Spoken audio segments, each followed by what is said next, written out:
আসসালামু আলাইকুম। গরম গরম ভাতের সাথে যদি এই রকমই মুখরোচক স্বাদের চিংড়ি মাছ দিয়ে কচু শাক হয় তাহলে কিন্তু খাবারটা একদমই জমে যায়। আর যারা গলা ধরার ভয়ে কচু শাক খেতে পছন্দ করেন না তারাও কিন্তু আমার আজকের এই রেসিপিটা দেখে রান্না করলে তাদের কচু শাক এরকমই লোভনীয় এবং টেস্টি হবে।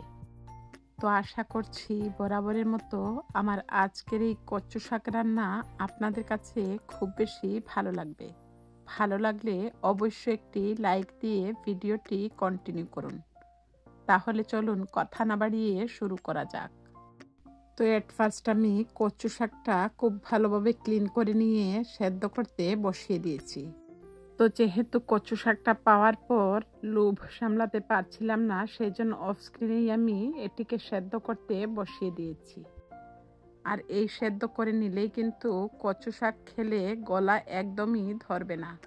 তারপর আমি একটি ঝাঁঝরিতে কচু শাকের পানিটাকে ঝরিয়ে নিচ্ছি।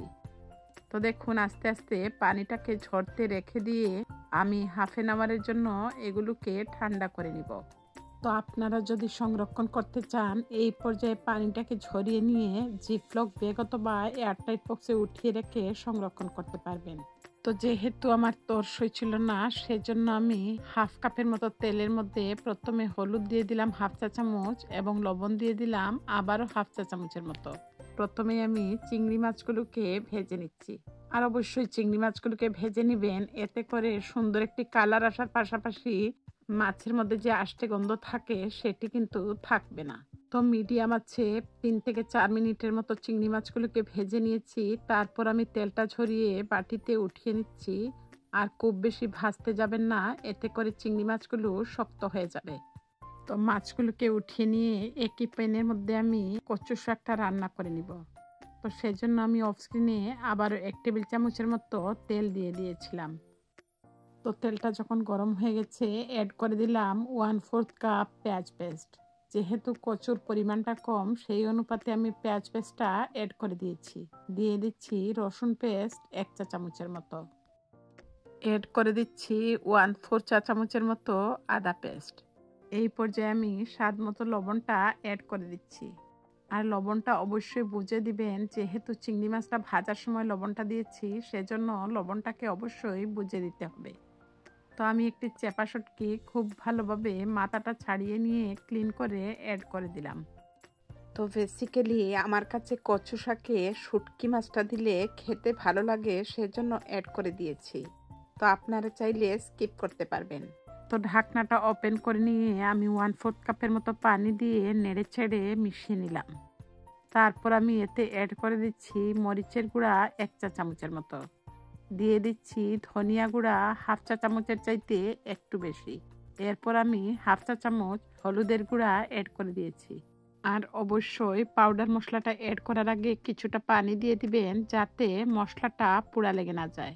তো আমি ঢাকনা দিয়ে ঢেকে রান্না করব 2 মিনিটের মতো যাতে তেলটা ভেসে আসে। ফিরে আসলাম 2 মিনিট পর। এবারে আমি পানি ছড়ানো কচু শাকটা অ্যাড করে দিচ্ছি।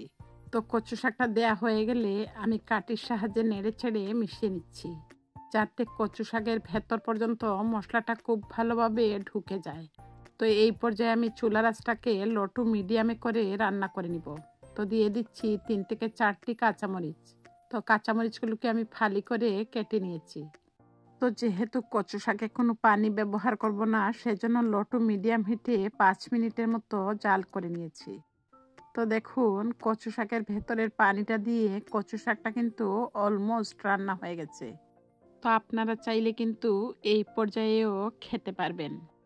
তো আরও বেশি টেস্টি করতে আমি অ্যাড করে দিলাম আগে থেকে ভেজে নেওয়া চিংড়ি মাছগুলো। তারপর চিংড়ি মাছগুলোকে কচু শাকের সাথে খুব ভালোভাবে মিশিয়ে নিচ্ছি। তো যেহেতু কচু শাকটাও সেদ্ধ ছিল এবং চিংড়ি মাছগুলো ভেজে নিয়েছি সেজন্য এটি রান্না করতে খুব একটা সময় লাগবে না। তো লো আছে আমি আবারও 2 থেকে 3 মিনিটের মতো রান্না করে নিয়েছি। আর দেখুন কচু শাকের পানিটাও কিন্তু শুকিয়ে গেছে। আর অবশ্যই পানিটা শুকিয়ে নেবেন, এটিও কিন্তু একটি টিপস। এতে করেও কিন্তু গলা ধরার পসিবিলিটি থাকে না। তো আমি ঢাকনা দিয়ে ঢেকে নামিয়ে নিলাম। তারপর আমি সার্ভিং প্লেটে সার্ভ করে নিয়েছি। কি দেখে নিশ্চয়ই আপনাদেরও জিভে পানি চলে এসেছে। তো গরম গরম এই কচু শাক দিয়ে আপনারা চাইলে অনায়াসে প্লেটের ভাত শেষ করতে পারবেন। তো ভিউয়ার্সদের কাছে বরাবরের মতো রিকোয়েস্ট থাকবে, যদি রেসিপিটি ভালো লাগে আর এই চ্যানেলটি নতুন ভিজিট করে থাকেন, সাবস্ক্রাইব করে পাশে থাকা নোটিফিকেশন বেলটি বাজিয়ে দিবেন, যাতে যে কোনো রেসিপি দেওয়া মাত্র সবার আগে নোটিফিকেশন বেলটি আপনার মোবাইলে পৌঁছে যায়।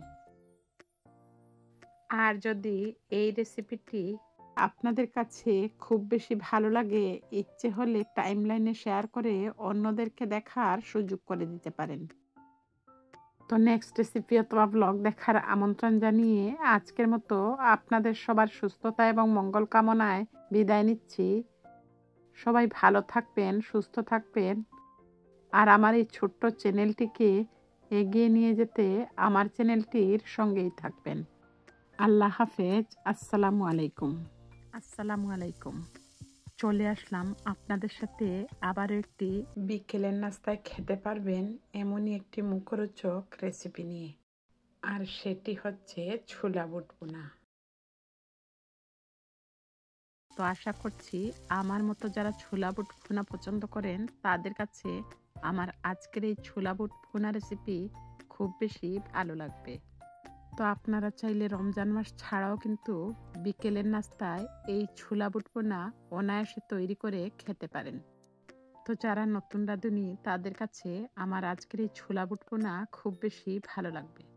তো বরাবরের মতো ভিউয়ার্সদের কাছে রিকোয়েস্ট থাকবে, রেসিপিটি দেখার শুরুতে অবশ্যই লাইক দিয়ে দেখা শুরু করবেন। আর আপনাদের এক একটি লাইক কিন্তু শেয়ারের কাজ করে। তাহলে চলুন কথা না বাড়িয়ে শুরু করা যাক। তো স্ক্রিনে আমি 1 কেজি মতো ছোলা সিদ্ধ করে নিয়েছি। তো সেহেরির সময় আমি ছোলাগুলো ভিজিয়ে রেখেছিলাম এবং সকাল 10টার দিকে 1 থেকে 1.5 ঘন্টা মতো সেদ্ধ করে নিয়েছি। সাথে আমি বড় সাইজের 2টি আলু সিদ্ধ করে নিয়েছিলাম এবং প্রত্যেকটা আলুকে 3 ভাগে ভাগ করে নিয়েছি। তো যেহেতু আমার পরিবারের সদস্য সংখ্যা কম, সেই অনুযায়ী আমি 6 ভাগে ভাগ করে নিচ্ছি এবং এয়ারটাইট বক্সে উঠিয়ে নিচ্ছি। তো আপনারা চাইলে কিন্তু এয়ারটাইট বক্স ছাড়া জিপলক ব্যাগেও উঠিয়ে রাখতে পারেন। অর্থাৎ 5টি ভাগ আমি রেখে দিব এবং আজকে আমি কিছু ছোলা রান্না করে আপনাদের সাথে শেয়ার করে নিব। তো দেখুন আমি ছোলাগুলো উঠিয়ে নিয়েছি এবং এয়ারটাইট বক্সের মুখটা লাগিয়ে দিচ্ছি। তো আপনারা চাইলে কিন্তু ইফতারের সময় কাজটাকে সহজ করে নিতে এইভাবে ছোলা সেদ্ধ করে রেখে দিতে পারেন। তো আমি 4টি বক্সে রাখার পর একটি জিপলক ব্যাগে উঠিয়ে নিচ্ছি, আর এই 5টি ভাগ আমি ফ্রিজের নর্মাল পোর্শনে রেখে দিব।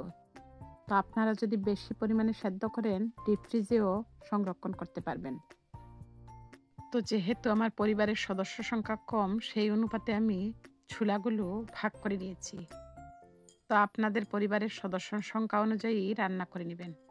তো আমি আলু দিয়ে ছোলাগুলো প্রথমে মাখিয়ে নিলাম। তারপর আমি ছোলা বুটটা রান্না করার জন্য অলরেডি চুলায় একটি ছোট সাইজের কড়াই বসিয়ে দিয়েছি। তার মাঝে আমি 2 টেবিল চামচ তেল অ্যাড করে দিয়ে তেলটা যখন গরম হয়ে গেছে, প্রথমে হাফ কাপ পেঁয়াজ কুচি এবং 3-4টি কাঁচামরিচ কুচি অ্যাড করে দিলাম। দিয়ে দিচ্ছি স্বাদ মতো লবণ। তারপর আমি এতে একে একে মশলাটাকে অ্যাড করে দিব। তো প্রথমে আমি এতে অ্যাড করে দিচ্ছি মরিচের গুঁড়া হাফ চা চামচ, অ্যাড করে দিচ্ছি ধনিয়া গুঁড়া হাফ চা চামচ, হলুদের গুঁড়া দিয়ে দিলাম হাফ চা চামচের চাইতে একটু কম। তারপর আমি স্প্যাচুলা দিয়ে নেড়েচেড়ে মশলাটাকে খুব ভালোভাবে মিশিয়ে নিলাম। তো মশলার র ফ্লেভার চলে যাওয়া পর্যন্ত চুলার আঁচ মিডিয়ামে রেখে আমি কষিয়ে নিয়েছি। আর দেখুন তেলটা কিন্তু ছাড়তে শুরু করেছে। তারপর আমি এতে আদা পেস্ট অ্যাড করে দিলাম হাফ চা চামচের মতো। তো মশলাটা যত ভালোভাবে কষাবেন ছোলা বুট খেতে কিন্তু ততটাই ভালো লাগবে। এবারে আমি আলু দিয়ে মেখে নেওয়া ছোলাটাকে অ্যাড করে দিলাম। তারপর স্প্যাচুলা দিয়ে নেড়েচেড়ে মিশিয়ে নিচ্ছি। এবারে খুব ভালোভাবে মেশানো হয়ে গেলে এই পর্যায়ে আমি হাফ কাপের মতো পানি অ্যাড করে দিব। তো আমার কাছে ছোলাটা কিন্তু একটু মাখা মাখা খেতেই ভালো লাগে। আর পানিটা দিলে যেটা হবে, মশলা এবং লবণটা কিন্তু ছোলার ভেতরে খুব ভালোভাবে ঢুকে যাবে। তো আমি খুব ভালোভাবে মিশিয়ে নিয়েছি এবং চুলার আঁচ লো টু মিডিয়ামে রেখে 5 মিনিটের মতো রান্না করে নিয়েছি। আর দেখুন কতটা মাখা মাখা দেখাচ্ছে আমার ছোলা বুটভুনা। এবারে ফাইনাল টাচ হিসাবে হাফ চা চামচের মতো জিরা পাউডার অ্যাড করে দিলাম। তারপর নেড়েচেড়ে মিশিয়ে নিয়ে আরও হাফ মিনিটের মতো রান্না করে নিয়ে একটি সার্ভিং প্লেটে সার্ভ করে আপনাদের সাথে শেয়ার করে নিচ্ছি। তো উপর থেকে আমি 2টি কাঁচামরিচ দিয়ে পরিবেশন করে নিলাম। বিলিভ মি, এই ছোলা বুট ভুনা খেতে যে কতটা টেস্টি হয় আপনারা নিশ্চয়ই দেখেই বুঝতে পারছেন। তো আশা করছি বরাবরের মতো আমার আজকের এই ছোলা বুট ভুনা আপনাদের কাছে খুব বেশি ভালো লেগেছে। তো ভিউয়ার্সদের কাছে বরাবরের মতো রিকোয়েস্ট থাকবে, যদি রেসিপিটি ভালো লাগে আর এই চ্যানেলটি নতুন ভিজিট করে থাকেন, সাবস্ক্রাইব করে পাশে থাকা বেল বাটনটি বাজিয়ে দিবেন। আর যদি খুব বেশি ভালো লাগে, ইচ্ছে হলে ফ্রেন্ডস এবং ফ্যামিলির সাথে শেয়ার করে অন্যকে দেখার সুযোগ করে দিতে পারেন। নেক্সট রেসিপি দেখার আমন্ত্রণ জানিয়ে আজকের মতো বিদায় নিচ্ছি। আল্লাহ হাফেজ। আসসালামু আলাইকুম।